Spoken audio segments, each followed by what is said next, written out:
the Irish guy, and I'm about to do something so incredibly rare. Yeah, even rarer than the sight of John Goodman with a salad in his hand. I'm going to offer Mikel Arteta my golden handshake. I mean, isn't that what they do in the bake-off? When someone successfully cooks a muffin that doesn't make the judge want to barf? I mean, this is a special occasion, Arteta. And don't worry, because I don't have cat wee on my hands. I already licked my fingers dry. But I just feel like I need to make a special gesture, because Arsenal, this is beyond a joke now. Yes, this is the latest edition of the Prem Catch-Up, where I cover every Premier League match from the weekend. And lads, slap a big fat subscribe on this video.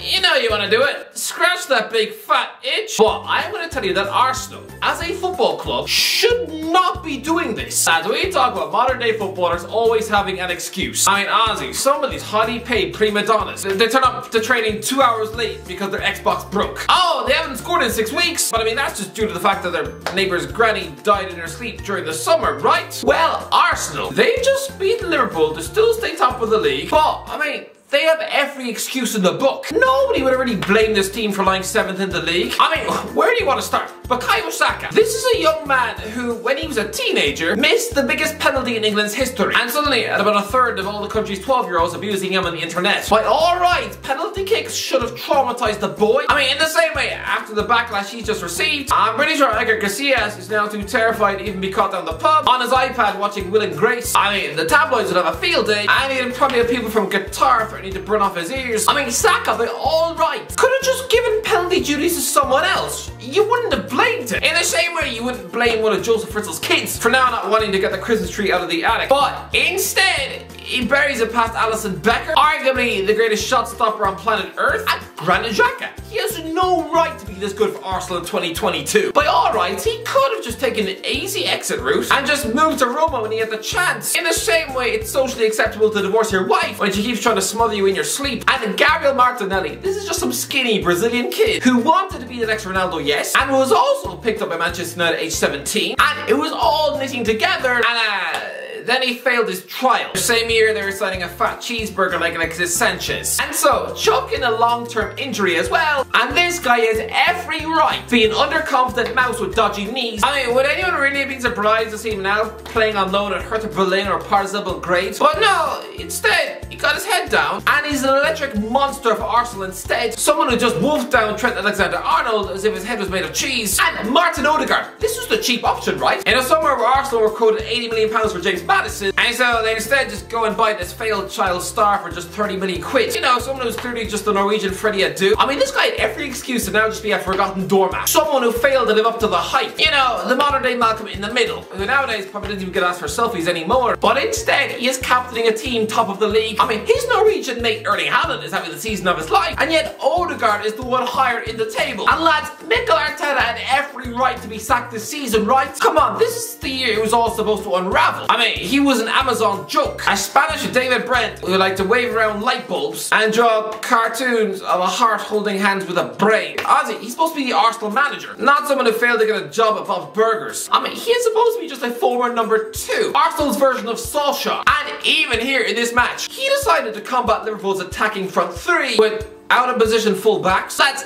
Ben White is not a right back. Takehiro Tomiyasu is not a left back. This should not have worked. Realistically, this decision was just tactical bird poo, right? And remember that damaging collapse at Newcastle in May, which cost them Champions League football? I mean, just like when Solskjaer lost the Europa League final to Villarreal, that was a big moment.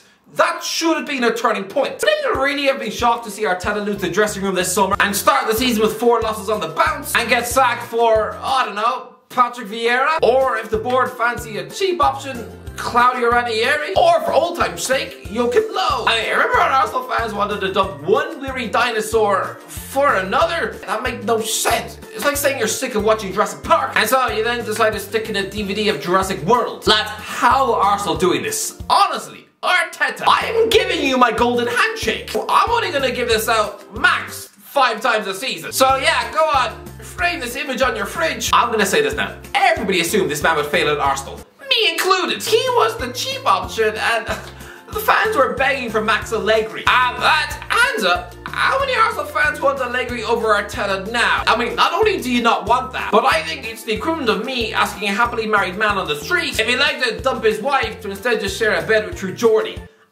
Probably not. not. Arsenal are incredible. They are 14 points clear of Liverpool in October. I mean, I think it's sad. If Manchester City had not just broken the title race by always getting stupidly high points totals, then Arsenal will be in pole position to win their first league title since 2004. I mean, if we played football by the normal rules, Arteta would be on course to win the Premier League. I mean, they didn't lose a single game that season, right? Back in the Invincible season. Yeah, Arsenal still have more points now after 9 matches than they did in October 2003. So no, I don't think Arsenal are going to win the Premier League, but so what? Arteta still has a monster mentality in that dressing room. As for Liverpool, I don't even want to blame you too much because you did play well. I mean, your striker scored. Yes, Trent had another nightmare, and in front of those Sky cameras, probably officially threw his Qatar plane ticket in a toilet bowl, and you probably don't think it was a penalty, right? Well, it was.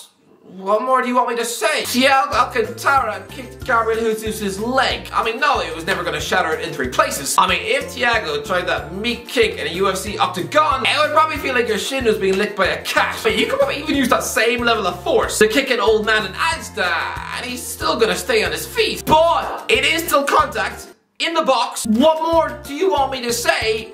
It's a pen. Oh yeah, poor Trent. Right now, he must feel more embarrassed than Carlos Puyol's mum. I mean, come on.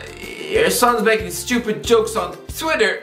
That was funny when you were 13. And Alexander-Arnold, he thought all of this was done. You know, when he banged a free kick past a Scottish goalie pushing 41. And finally, his defensive problems were solved, right? Everyone would now get off his back.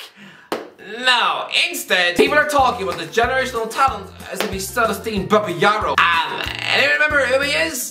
Yeah, don't bother looking him up. He was as good at defending as I am at giving birth to sheep, and now he's injured. So he can't even answer his critics next week. Instead, just moping around on his beanbag, googling pregnant women on the couch. Oh, it's all just a bit sad. Bournemouth 2, Leicester 1. Oh, Brendan Rodgers. Beating Nottingham Forest on Monday was supposed to be you getting Leicester back on track. So don't then travel to Bournemouth and be gifted an early lead through a Patsadaka goal, and then still conspire to lose the game. I don't like how this is going. I really don't. Rodgers should be held up as a Leicester City legend. Lads, he's had them involved in 2. Yes, 2 outside title races. He's won them an FA Cup and a Community Shield.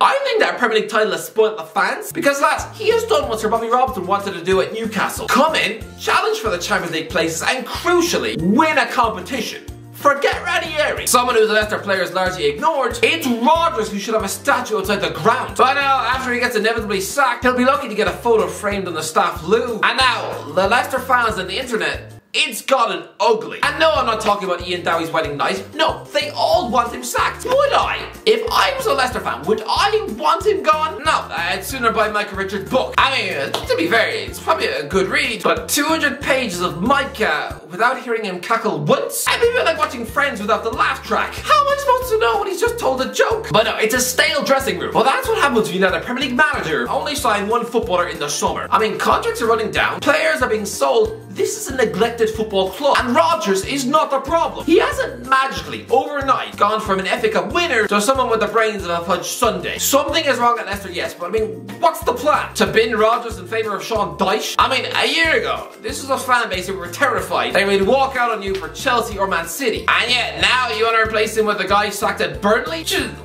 No! It's nonsense! Fair play to Bournemouth though, lads. Gary O'Neill has not lost a match. Let me get this straight. He was chucked into a sad dressing room that had just lost 9-0, with their players having their manager publicly tell the world that they're about as much use as wet donkey sick. I mean, O'Neill is a managerial baby, just an interim coach, and since taking the job, he's shook hands with young, progressive, experienced coaches like Bruno Lage, Steve Cooper, Eddie Howe, Thomas Frank, and now Brendan Rodgers, and hasn't been beaten by any of them. Bournemouth are 8th in the league! Are you watching Scotty Parker? I mean, he probably is watching, and his wife is probably telling him that he shouldn't have opened his mouth. Ozzy, this is about like a spoiled child complaining about the state of his toys from Santa Claus, and then 2 weeks later, he sees someone else playing with his toys and enjoying them. I mean, sure, it might be a vandalized chess set and a box of his mum's tampons, but still, they've still managed to build a nice little fort for pretend Star Wars. Honestly, O'Neill is doing one hell of a job with this squad. It is 44 days since Bournemouth lost a Premier League match, and they're 2 places above Liverpool in the league. What is going on? West Ham 3, Fulham 1. West Ham versus Fulham. So much ham, you'd swear this ground was a pig slaughterhouse or a violent director's cut of the Peppa Pig movie. But lads, I said Gianluca Scamacca would flop. He's not flopping. He's really not. And West Ham are firing. Yes, Andre Pereira smacked a shot into the top bins of Fabianski's net. But lads, 3-1, comfy Hammers win. Although Marco Silva, he looked like his head was about to explode. And all that'll be left is just Portuguese earwax coating the grass. But all I'll say is this. Cry more? Pereira gave away a penalty after repeatedly trying to wrestle with Craig Dawson. And the referee, he was looking right at you. I mean, just stop. No, the ref kept looking at... What? This is like walking up to a policeman and pulling down your pants. But listen, this is worrying for Fulham. You've now lost your last 2 games by an aggregate score of 7-2. I mean, it's dangerous. People saw their bright start to the season and immediately wrote them off as being safe. No. Yes, technically they're 9th, but I mean, they're only 5 points off relegation. They are about as safe as a 12-year-old at Ollie Mercer's house. No, I'm not accusing them of any funny business, but no, he'd probably give them one of his albums to listen to in the car ride home. I mean, personally, I would sooner let him bite off my ears like Pennywise the Clown. Brighton 0, Tottenham 1. Okay, Tottenham squeaked a 1-0 win at Brighton, but who cares? I'm using this segment to just talk about Enoch Mwepu, who has been forced to retire due to hereditary heart condition. Age 24. I mean, that's it. We're never gonna see this guy play again. Lads, I said he would have flopped at Brighton when he moved from Red Bull Salzburg last year. And typically, he once again made me look like I've got sheep poo rotting in my skull. He was brilliant in that Brighton midfield. I mean, remember his 25-yard banger in that 2-2 draw at Anfield? And his incredible solo goal in a 2-1 win at Arsenal in April? And now, he's just done. So quickly. It was only a month ago he was bossing the midfield in a 5-2 win over Leicester City. Anyway, he's just been diagnosed with a heart condition, which has put him at a higher risk of a heart attack. So, in a way, maybe we should celebrate this. I mean, breathe a sigh of relief. In the same way as if Fabrice Muamba was told to retire in 2010, or if Cheick Tiote had been told by a doctor to hang up the boots in 2013. I mean, yes, this is robbing the sport of a top footballer, and it's devastating for the entire family. And yeah, he's probably now gonna have to go and find a job at Gumtree, but at least he hasn't passed away. What I want to know though, if this was a hereditary heart condition, if he's always had this, then why is he being allowed to play nearly 200 games of professional football? Shouldn't this have been discovered at the start of his career in 2016? We need to do more to detect these heart conditions earlier. I mean, for every pro game he's played, it's essentially been like swimming blind in a river full of crocodiles, or going ice skating above the hull of Jaws. How is he being allowed to get this far? Isn't this what medicals are for? Lads, this guy was the captain of Zambia. Imagine if they had qualified for the World Cup. Then, this guy would just be a month away from playing in the Qatari heat, with a heart that is clearly begging for this guy to just get an office job, not to be chasing Kevin De Bruyne about the pitch. So listen, I feel so bad for Mwepu. This is horrible, but it's also a relief. But honestly, reevaluate how we do medicals. Get better doctors, because honestly, there's no way he should have been allowed to get this far in his career. I mean, if you never felt sick on a flight to Zambia for the international break last month, then lads, we could have been about to witness the worst. Everton 1 Man United 2. So there we go, Cristiano Ronaldo got his 700th club goal. And did anyone think he was going to miss? 1-on-1 with Jordan Pickford. I don't care if he is nearly 40. There was more chance of me deciding to eat my entire mattress for dinner than there was for Ronaldo to miss the goal. I mean, I realize he did have an off night against that team from Cyprus. I mean, maybe he was just nervous that he was playing in front of such a managerial icon like Neil Lennon. You know, that scruffy ginger on the sidelines who probably had a family bag of Skittles in his pocket. Well, lads, Ronaldo is the best finisher in the Premier League. The best, bar none. And yes, that includes you, Erling. Anyway, brilliant win for Man United. Alex Iwobi gave Everton an early lead after Casemiro was robbed in midfield, and the Nigerian curled went into the top bins. Now, remember what I said about the Arsenal players having every excuse in the book to fail? Well, similarly, Casemiro, this was it. You just sat out the first month of the season. You've just given away a cheap goal. Fine, this is your chance to now just turn into a wet pudding in midfield and just embrace the fact that you're the Manchester United's Bastian Schweinsteiger, a huge big name just running away. I mean, all you care about is that fat chunk of cash on the contract, right? But instead, no, man of the match, and soon robbing Iwobi to set Ronaldo up for the winner. Just class. And that Anthony is doing it. He's scoring virtually every week. I mean, he's from the Dutch league. Although, come on, BBC, please stop referring to him as Dos Santos. There is only one player I think of when I see that name, and it's the Brazilian tub of butter who went from being compared to Ronaldinho at Barcelona to then waiting at Ipswich Town on loan. Yeah, this was a frustrating step over Merchant, full of indiscipline and stupid tricks. I mean, I know they only worked together for a week, but still, how did Roy Keane not wind up throwing rocks at his face? Chelsea 3, Wolves 0. Yeah. Another Graham Potter win. But you know what? Good win, even if you were playing against a Wolves team without a manager. So beating them up like you did, it's a bit dodgy, isn't it? A bit like turning up to a 3-year-old's birthday party when their parents aren't in the house. Again, no, bit strange that. What I can't get over though is that Conor Gallagher is playing every week. I mean, again, when he returned from his Crystal Palace loan, he had every excuse in the book to just fade into the background and rot on the Chelsea bench. I mean, especially when in his first start, he lost 3-0 at Leeds, and then the following week, he was getting sent off after 20 minutes against Leicester. I mean, how was he given another chance? This was his 9th Chelsea game of the season, and his 3rd start at Stamford Bridge. The fact he has muscled his way into the starting 11. I thought that was about as likely as Kanye West making sense, but to be fair, Gallagher, you're smashing it. And this is a game all about the kids. Lads, even Charlie Chukwuemeka was getting on the pitch, and Armando Broja was rattling in a goal. So yeah, fair play Chelsea, good win. Although Wolves, just hurry up and appoint Julian Lopetegui, because some interim coaches are brilliant babysitters. You know, like Ole Gunnar Solskjaer or recently Gary O'Neill. But 57-year-old Steve Davis, the former manager of Nantwich Town, a guy sacked by Crewe and Leyton Orient,